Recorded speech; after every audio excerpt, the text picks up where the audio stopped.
আসসালামু আলাইকুম ভিউয়ার্স, আশা করছি আলহামদুলিল্লাহ আপনারা সবাই ভালো আছেন। আজকে নৌশিন এবং মাশরাফির বিয়ের অনুষ্ঠান মানে রিসেপশন।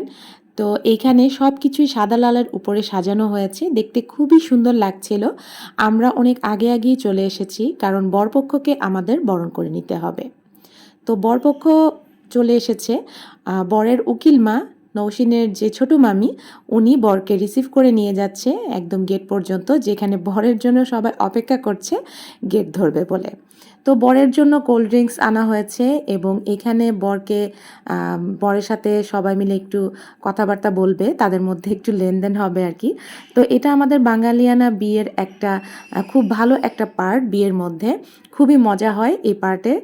বরপক্ষ আসবে, বর আসবে, মেয়ে পক্ষে সবাই মিলে গেটের টাকা তারা কিছু আবদার করবে, আর তারাও এই আবদারটা পূরণ করবে। তো টাকাটা এত সুন্দর করে সাজিয়ে আনা হয়েছিল, দেখতে খুবই ভালো লাগছিল। আপনারা চাইলে গেটে যারা বরপক্ষ তারা কনেপক্ষের জন্য এভাবে টাকাটা সাজিয়ে নিতে পারেন ডালায়, এতে করে দেখতে খুবই সুন্দর লাগবে। তো এই পর্বের পরপরই চলে আসলাম আমরা বরের এন্ট্রিতে। বরের এন্ট্রি পার্টটা ছিল খুবই সুন্দর।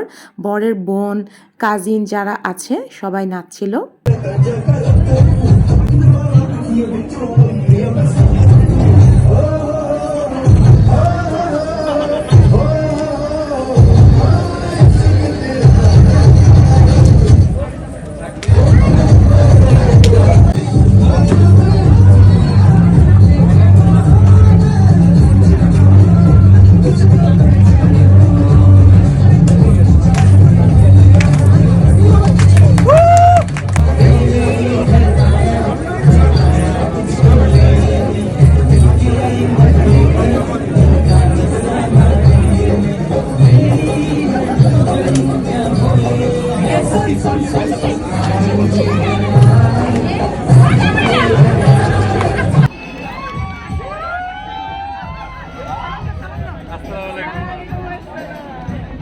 মাশাল্লাহ, খুব সুন্দর একটা টাকার মালা দিয়ে বরণ করে নিচ্ছে বরের শাশুড়ি।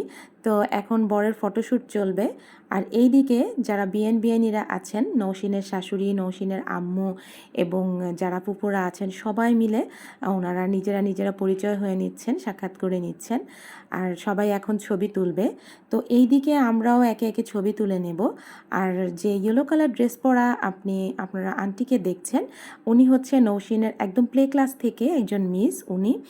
আর এই হচ্ছে আমার আম্মা আমার পাশে, আর আমরা দুজন মিলে একটু ছবি তুলে নিলাম। আর এই হচ্ছে আমার ছোটোবেলার বোন, বান্ধবী, সব কিছু আমার বড় খালামণির মেয়ে এমি। আর এই হচ্ছে আমার 3 ভাগ্নি, হাসিনা, মিনু এবং নীলুফা। আর এই হচ্ছে হাসিনার ছেলে এবং মেয়ে, নীলুফার মেয়ে এবং আমার ভাগ্নি মিনু। আর এই হচ্ছে হাসিনার হাজব্যান্ড এবং নীলুফার হাজব্যান্ড এবং নীলুফার মেয়ে। আর 2 নাতিন জামাইকে নিয়ে আমার মা দাঁড়িয়ে একটা ছবি তুলে নিল স্মৃতি হিসেবে। এতটুকুই ছিল আজকে বিয়ের এই প্রথম পার্টটা। বিয়ের পরবর্তী পার্ট দেখার জন্য অবশ্যই চ্যানেলটা সাবস্ক্রাইব করে রাখবেন এবং ভালো লাগলে অবশ্যই লাইক কমেন্ট করতে কিন্তু ভুলবেন না। ভালো থাকবেন, সুস্থ থাকবেন, আল্লাহ হাফেজ।